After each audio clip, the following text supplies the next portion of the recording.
साई मानवता अवार्ड साई जीवधारा सेवा समिति हमारी, ये सीज़न 3 किया हमने। और इस इवेंट में इस बार MS इवेंट भी हमारे साथ जुड़ा है और हमने सेवाधाम आश्रम खोला है। मेन मकसद था कि जिन्होंने अच्छा काम किया उनको सम्मान किया जाए, और दूसरा ये था कि हम सेवाधाम आश्रम के बारे में बताएं ताकि लोग हमारे साथ जुड़ें और ताकि आगे जितने 15-20 लोग वहाँ रहें उनका अच्छे से। आश्रम के बारे में कुछ बताना चाहिए? यही बताया, पीरागढ़ी कैंप में हम लोगों ने इसको अभी बनाया है। इसमें 15 से 20 लोगों के रहने की है। इसमें फ्री सेवा रहेगी, खाना पीना, उनकी मेडिसिन सब फ्री रहेगा। तो यहाँ पे कोई भी मतलब दिल्ली या दिल्ली से बाहर कोई भी हो, लेकिन जो नीडी हो, वाकई जिनके बच्चों से या जिनके कोई औलाद नहीं है उनको ही रखेंगे। 60+, बस नेक्स्ट मंथ स्टार्ट हो जाएगा। और आप इस कार्यक्रम के बारे में क्या बताना चाहेंगे? बस ये कार्यक्रम तो इसीलिए किया गया है कि जो अच्छा काम कर रहे हैं उनको सम्मानित किया जाए। राकेश जी के बारे में क्या कहना चाहिए? राकेश बच्चा ही अपना माँ बोलता है मुझे, और राकेश ने जिस ढंग से शुरुआत करी थी आज वो बहुत अच्छे लेवल पे जा रहा है और ये उम्मीद है कि इससे अच्छा मतलब मूवीज़ तक में दिखेगा। उन्होंने आज एक पोस्टर भी लॉन्च किया है, तो उसके बारे में आप क्या बताएं? बहुत बहुत शुभकामनाएं उसके लिए, उसको सारी टीम को बहुत वेल विशिंग। और MS इवेंट्स की तरफ से हम भी बहुत सारी शुभकामनाएं देना चाहेंगे। और आज हम बहुत ज़्यादा ब्लेस्ड फील कर रहे हैं कि हम रेणु लूथरा जी के साथ जुड़े हैं और साई मानवता अवार्ड सीज़न 3 के लिए, और ये बहुत ही अच्छा काम कर रहे हैं। और हम भी आज ब्लेस्ड फील हुए हैं कि हम इनको एम्पावर कर रहे हैं, पावर्ड बाय MS इवेंट्स हैं, और आगे भी चाहेंगे कि हम ऐसा ही कुछ करते रहें और नई नई चीज़ें आगे लाएँ। शुक्रिया। एक अंकल आ जाओ, अंकल एक बाइट। बहुत बहुत स्वागत है सम्मानित रेणु लूथरा जी, बहुत बहुत शुक्रिया मैम। ज्योति गुप्ता जी, आपका नाम? ज्योति गुप्ता जी। राकेश जी, आप इस कार्यक्रम के बारे में क्या कहना चाहेंगे? अब बेसिकली रेणु जी जो है उनका एक साई जीवधारा सेवा संस्था है, बट उन्होंने एक अभी वृद्ध आश्रम भी खोला है जो बहुत अच्छे लेवल पे उसमें वर्क चल रहा है अभी, और वो बन भी चुका है अब, और उसमें बहुत लोग जुड़ भी रहे हैं। तो मैं यही कहना चाहूँगा कि उस वृद्ध आश्रम से सब लोग जुड़ें, साई जीवधारा सेवा संस्था से सब लोग जुड़ें, बिकॉज रेणु जी वो काम करके दिखा रही हैं जो कोई भी नहीं कर रहा है। बेसिकली दिल्ली के अंदर NGOs बहुत हैं, मैं मना नहीं कर रहा हूँ, मैं किसी के भी काम को अच्छा या बुरा कहने वाला मैं कोई नहीं होता, बट जो अच्छा करता है उसके लिए तो मैं कुछ बोल ही सकता हूँ। तो यही 2 शब्द है कि रेणु माँ बहुत अच्छा काम कर रही हैं। और आपने इस कार्यक्रम में आज पोस्टर लॉन्च किया, उसके बारे में आप क्या बताना? बेसिकली इस मतलब मैंने अपना सॉन्ग एक पोस्टर लॉन्च किया है, एक अगरबत्ती लॉन्च किया है साई धाम वृद्ध आश्रम के नाम से, हीरा के नाम से वैसे लॉन्च किया हमने अगरबत्ती, जो मेरी मम्मा का नाम है बेसिकली। और बट उसको जो हमने टाइप किया है वो वृद्ध आश्रम से हमने टाइप किया है। ऑल ओवर इंडिया में मिलेगी, अगर जो भी लोग उसमें बेसिकली बुकिंग नंबर डला हुआ है, जो लोग जहाँ पे चाहेंगे वो अगरबत्ती वहाँ पे प्रोवाइड किया जाएगा। फर्स्ट ऑफ ऑल जैसे कि सभी लोग जानते हैं कि मेरा एक कंपनी भी है जो मॉडलिंग इंडस्ट्री में, फैशन इंडस्ट्री में हमेशा वर्क करता है, जो दिव्यांग बच्चों के लिए करता है। और स्टार्टअप जो है मैंने मॉडलिंग कैरियर से किया था, बट उसके बाद मैं भी इवेंट्स में ही था। आज टेलीविज़न फील्ड से खेल रहा हूँ, वो अलग बात है। बट सबसे पहले जो है अमन को मैंने लॉन्च किया अपने शो के ज़रिए, इस बार मैं अजय को लॉन्च कर रहा हूँ अपने गाने के ज़रिए। तो इन सभी लोगों को मैं स्टेज देना चाहता हूँ और अपने शो को अच्छे लेवल पे और सॉन्ग को भी अच्छे लेवल पे लेके जाना चाहता हूँ। और रेणु जी ने जो वृद्ध आश्रम खोला है, ये तो हम सब जानते हैं कि सबकी लाइफ में और सबके घर में वृद्ध लोग होते हैं, तो आप क्या कहना चाहेंगे?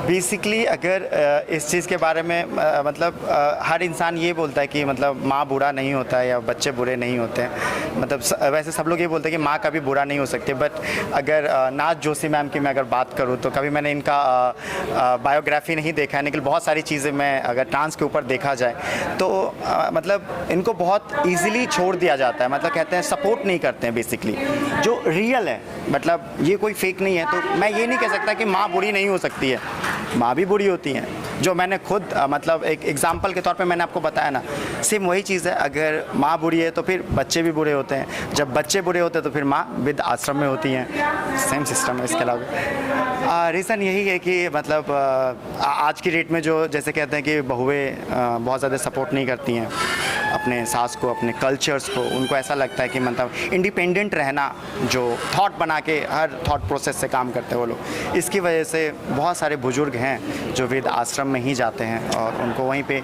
देखभाल किया जाता है। बट मैं सबसे प्राउड फील करता हूँ इंडिया में कि कहते हैं ना, प्रॉब्लम 100 है, 1000 है, बट उसका सल्यूशन भी हम इंडियंस निकालते हैं। सो सल्यूट दैम। और रेणु माँ चाहूँगी यहाँ पे मैं आपको, आपने पूछा कि वृद्धाश्रम क्यों बनते हैं। ऐसे वृद्ध भी हैं जिनके बच्चे नहीं हैं, ऐसे वृद्ध हैं जिन्होंने अपने बच्चे कोरोना में खो दिए हैं। अब उनका केयर करेगा तो कौन केयर करेगा? उनका केयर ये वृद्धाश्रम करेंगे जो है।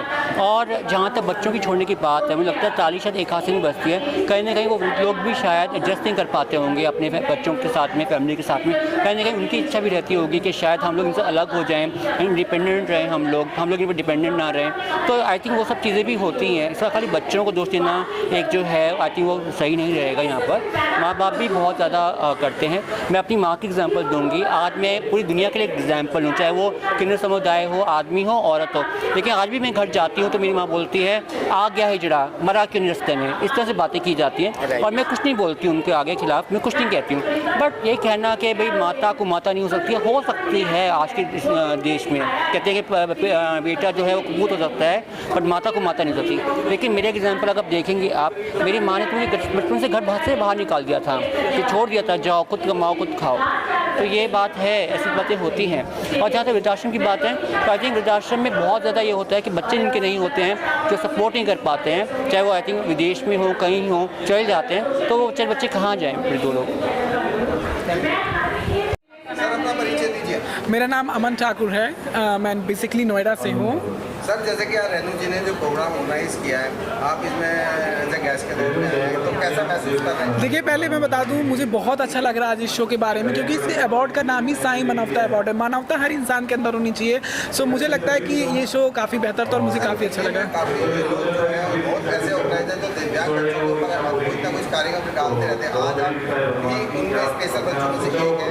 और जैसा कि आप देखा, राकेश तो आपने एक गाने का जो लॉन्च किया है, उस गाने के बारे में थोड़ा सा बताइए। देखिए, मैं बेसिकली बताऊं, जो मेरा फ्यूचर है, जो मेरा करियर है एक्टिंग मॉडलिंग में, आज मैं जिस भी स्टैंड अप पोजीशन में खड़ा हूं, वो मैं राकेश रोशन जी की वजह से खड़ा हूं। I am very thankful to Rakesh Roshan ji, क्योंकि फर्स्ट टीवी शो 2019 में जो मैंने किया था वो सर के साथ ही किया था, और मुझे उसकी वजह से इतनी ज़्यादा पॉपुलैरिटी मिली कि मैं आज दिल्ली के टॉप मोस्ट जो ये गाना आपका आने वाला है, इसमें कौन कलाकार हैं उनके? देखिए, पहले तो कलाकार के सर डायरेक्टिंग कर रहे हैं इस शो में, जो मेन लीड सर सिंगर हैं, और मेरे बड़े भाई अजय भाई हैं जो इस शो में मेन लीड एक्टर कर रहे हैं, और उनके साथ मैं हूँ। और पायल तोमर नाम जी की जो एक्ट्रेस हैं, वो एज ए गर्ल रोल कर रही है। Thank you sir.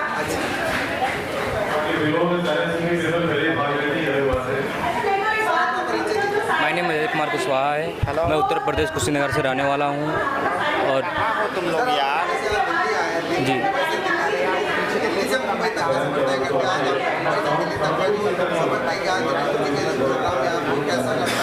मेरे को रेणु जी के प्रोग्राम में आके बहुत अच्छा लगा। स्पेशली राकेश भाई ने जो भी मेरे को यहाँ तक इनवाइट किया, और इनका एक सॉन्ग आ रहा है जो कि हम लोग शूट करने वाला, जो ये अपने मतलब बोले थे प्रोजेक्ट का, तो हम मैं इंटरेस्टेड था तो यहाँ पे आया। और जो भी है राकेश भाई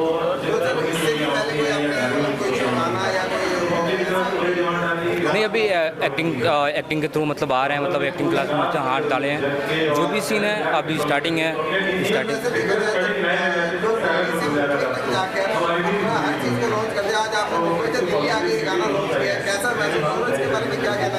मेरे को स्पेशल आपके साथ मुंबई से दिल्ली आए, तो कैसा फील कर रहे हैं? दिल्ली को कैसा लग रहा है? मेरे को बहुत अच्छा लग रहा है राकेश रोशन सर के साथ आके यहाँ पे, जो कि स्पेशली मेरे को इनवाइट किया मुंबई से। एक साथ हम लोग दिल्ली आए। जो भी सुन रहा, राकेश भाई बहुत अच्छे आदमी हैं। बेसिकली देखो, मैं एक चीज़ ये कहना चाहता हूँ, मुझे तो ऐसा लगता है राकेश रोशन जी के लिए मेरे पास शब्द नहीं कि मैं कह सकूँ। सर अकेले मेरे लिए नहीं, सर ने दिव्यांग बच्चों को इतना ज़्यादा प्लेटफॉर्म दिया है। सर हमेशा से दिव्यांग बच्चों के स्टैंड अप के लिए रहे हैं, उन्हें चाहे डांसिंग में हो, चाहे मॉडलिंग में, हर चीज़ में सर सपोर्ट कर रहे हैं। अभी चाहे सर मुंबई रह रहे हैं, बट सर मुंबई से भी दिल्ली को सपोर्टिव दे रहे हैं, बच्चों को एक स्टैंड अप प्लेटफॉर्म दे रहे हैं। इस कार्यक्रम के बारे बारे में कुछ बताना चाहेंगे आप? ये प्रोग्राम बहुत अच्छा लग रहा है देखने में मुझे, और बहुत वरिष्ठ लोगों को बुलाया गया है यहाँ पर।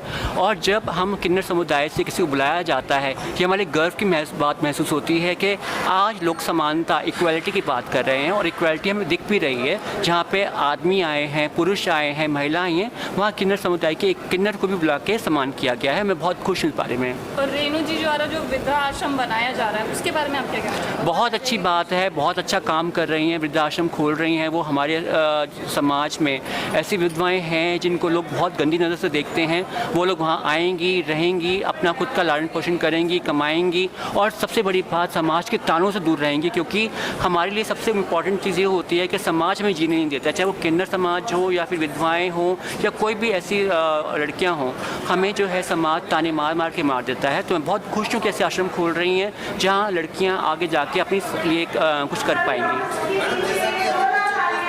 आपके साथ एक दुर्घटना घटी 30 मई को, एक छोटी सी दुर्घटना, जिसके बारे में थोड़ा सा बताएं। उस घटना के बारे में मैं बताऊंगी कि कागज़ पे सरकार ने मुझे महिला करार दे दिया है, ठीक है। मेरे को जो है महिला के सब अधिकार मिले हुए हैं। कब तक मुझे ये बात को प्रूव करना पड़ेगा कि मैं एक महिला हूँ, ठीक है। किन्नर अपने आप को बोलती हूँ क्योंकि आपके समाज ने मुझे किन्नर अपने आप को बोलने में मजबूर कर दिया है। और कई बार ऐसे इंसिडेंट्स होते हैं जहाँ पे लोग हमको आदमी के बोलते हैं, छक्का करके बोलते हैं। उनको दिखाना पड़ता है अपने आप, बदन खोलने के बाद अपना नग्न होना पड़ता है। देखिए हम जो है किन्नर नहीं है, हम भी औरत हैं। वो सोचिए एक औरत की मेंटल स्टेट कैसी होती है जब उसको पूरे कपड़े उतार के पूरे जो है भरी सभा में अपने कपड़े उतारने में मजबूर कर दिया जाता है। मैं कहती हूँ द्रौपदी आज से हज़ारों साल पहले ज़िंदा थी और द्रौपदी आज भी ज़िंदा है। आज भी वो कौरव जो थे अभी आज भी ज़िंदा हैं। कौरवों की आज भी डेथ नहीं हुई है। आज भी वो कौरव जो हैं हमारे समाज में हैं, जो औरतों को विश कर देते हैं, वविश कर देते हैं कि हम जो है अपने हमारा चीरहरण हो, चाहे वो करें या हमारे को दिमागी रूप से चीरहरण करें, हमारा चीरहरण आज भी हो रहा है। तो इसकी सुधार के लिए आप क्या कहना चाहेंगे? कैसे सुधार होगा? इसका सुधार तब भी होगा जब पुरुष और नारी ये बात समझ लें कि राइट टू इक्वलिटी हमारा फंडामेंटल राइट है। भारत सरकार ने हमको फंडामेंटल राइट दिया हुआ है। अगर आप इस बात को नहीं मानते हैं, ये एक बहुत बड़ा क्रिमिनल ऑफेंस है। आई थिंक उन लोगों को बहुत थैंकफुल होना चाहिए कि मैंने इसकी पुलिस रिपोर्ट नहीं करी। अगर मैं पुलिस रिपोर्ट कर देती तो सब के सब पीछे बिहाइंड द बार्स होते। बट कहते हैं रिश्तों के चलते मैंने वो जो है खबर को वहीं के वहीं रखा।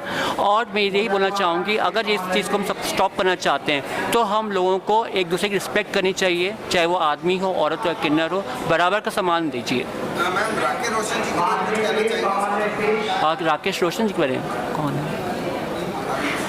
अच्छा वो राकेश रोशन जी बहुत अच्छे इंसान हैं, बहुत अच्छा कार्यक्रम करते हैं। उन्होंने एक अगरबत्ती लॉन्च करी है। आई थिंक बहुत अच्छी बात है कि अपनी माता का नाम रोशन कर रहे हैं वो आगे जाकर। और मैं चाहूँगी कि सब लोग इस अगरबत्ती को खरीदिए और अपना जीवन महकाइए। जीवन महकेगा तो आपका जो है माइंड जो है वो भी महकेगा। और मैं चाहूँगी कि सारे के सारे जो लोग हैं, जनता जनार्दन जो हैं, प्लीज़ जो है आप ये अगरबत्ती लीजिए और हो सके तो इस चैनल को सब्सक्राइब कीजिए और मेरे इंटरव्यू को ज़्यादा शेयर कीजिए ताकि लोगों को पता चले कि हमारे साथ क्या बीतता है। हम एक समाज की एक वरिष्ठ महिला हो के हमारे साथ क्या क्या बीतना पड़ता है, वो सब आप लोग शेयर कीजिए। वेलकम। आपका नाम? मेरा नाम प्रदीप जैनी है और मैं वास्तु कंसल्टेंट हूँ। पिछले 15-18 साल से वास्तु कंसल्टेंसी में प्रैक्टिस कर रहा हूँ। आज यहाँ पर क्या कार्यक्रम है? देखिए ये रेणु लूथरा जी का साईं जीवधारा संस्था करके एक संस्था इन्होंने बनाई है और इसमें इन्होंने जो वृद्धाश्रम का जो कार्य शुरू किया है वो बहुत ही अच्छा कार्य इन्होंने शुरू किया है। उसकी वजह ये है कि आप देख रहे हैं पूरे समाज में चल क्या रहा है। या तो किसी के यहाँ एक बेटा होता है या 2 बेटे होते हैं और बच्चे पढ़ने लिखने के लिए, जॉब करने के लिए इंडिया से बाहर जाते हैं या इंडिया में रहते हैं तो किसी के पास भी पेरेंट्स के लिए टाइम नहीं है, पेरेंट्स को संभालने के लिए टाइम नहीं है। बहुत ही दुर्भाग्यपूर्ण ये बात है। आप देखिए जब पेरेंट्स के सामने बच्चे होते हैं तो ना तो वो कोई बजट की बात करते हैं, ना बच्चों के लिए किसी खर्च के बारे में सोचते हैं और कभी भी कोई हिसाब किताब नहीं लगाते हैं। लेकिन जब पेरेंट्स की बारी आती है, पेरेंट्स को संभालने की बारी आती है तो सभी लोग पीछे होते नज़र आते हैं, उनके बजट भी आड़े आ जाते हैं और उनकी कई सारी चीज़ें सवाल सामने आते हैं। तो ऐसे में पेरेंट्स के लिए बड़ा उनको खौफ होता है, उनका मन बड़ा दुखी होता है कि ऐसे में हमें क्या करना चाहिए। घर में बेटे और बहुएं उनको रहने नहीं देती है या उनका ख्याल नहीं रखते। तो ऐसे में जो वृद्धाश्रम है, अगर ढंग से वहाँ एक परिवार, जो परिवार उनका वहाँ था, जिस परिवार ने नहीं संभाला, तो दूसरा एक परिवार वृद्धाश्रम है जहाँ उनकी बहुत अच्छे से केयर हो सकती है। और वही कार्य रेणु लूथरा जी ने किया है और मैं उनको बहुत बहुत बधाई देता हूँ, बहुत बहुत धन्यवाद देता हूँ। आप थोड़ा सा इस आश्रम के बारे में बताना चाहेंगे कि आखिर लोग इसकी सुविधा कैसे प्राप्त करें?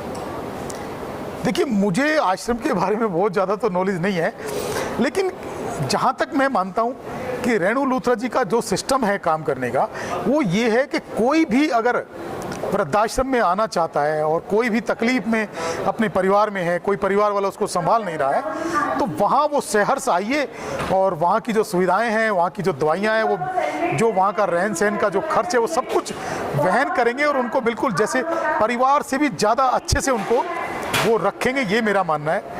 और सवाल कि आपको कैसा लग रहा है यहाँ? बहुत अच्छा लग रहा है। रेणु लूथरा जी के सभी कार्यक्रमों में मैं आता हूँ और ये इन्होंने कभी भी कोई प्रोफेशनल कार्य की तरफ इनका ध्यान नहीं जाता है। ये हमेशा सोशल कार्य करते हुए आए हैं और दिल से कार्य करते हैं, इसीलिए ये सक्सेस है।